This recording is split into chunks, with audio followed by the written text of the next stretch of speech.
Obviously, James, you're one of those unsung heroes. Probably one of those gentlemen that just goes about his work and does it in behind the scenes and doesn't like the kudos, you know. But people like you need to be highlighted as well. You awarded the Far North Leadership in Sport Award in 2014. What do you believe makes a quality club president? It's certainly something that you are. If you don't mind just alluding to a couple of points that you'd like to raise that makes you successful and has played a huge part in making this club successful as well. I appreciate the words, thank you. I was extremely honoured to receive the award last year. As you say, what I do is not, I'm not looking for kudos on this. I love the game. And I think it's vital to be able to communicate with the members of the club. It can't be seen as an honorary position. I think you have to be hands-on, you have to work within the club and be able to communicate with all those members. We've got 467 members at the moment as we go through this year, and it's important that we keep open lines of communication open with them. All those members know that if they need to, they can contact me for anything whatsoever, which they do. We're also extremely fortunate to have a good working group around us.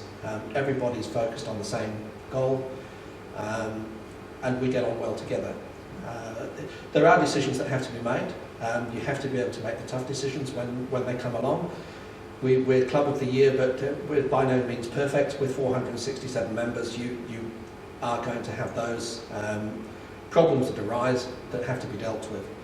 I think it's important to deal with those quickly so that they don't fester into something further. And I think it's important to communicate with all those people involved with the club.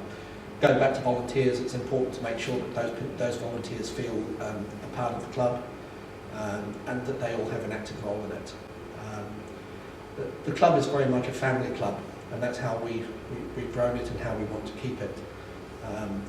I just hope that the role that I played in the last 5 years has contributed to that and has moved the football club forward.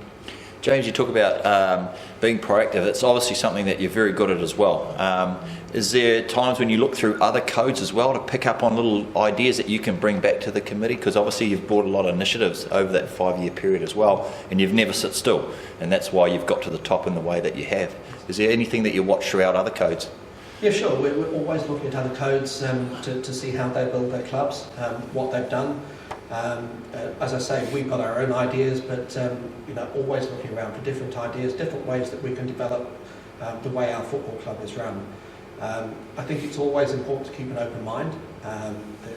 It's not a position that you can be narrow-minded in and feel that what you say goes and that's it, because that's just not the way the football club's run. There are a number of ideas. We have a number of members that have come into the football club from rugby and from netball, particularly in Kerikeri, and they come in with different ideas, different ways that they've done things in the clubs that they've run. And it's important to look at those objectively, and if they're good ideas, then we take them on board and we do that. The club's always evolving. Things change from year to year, and it's important to keep on top of that. So we've got you for another 5, 10, 15 years, James? I've done 5 years now.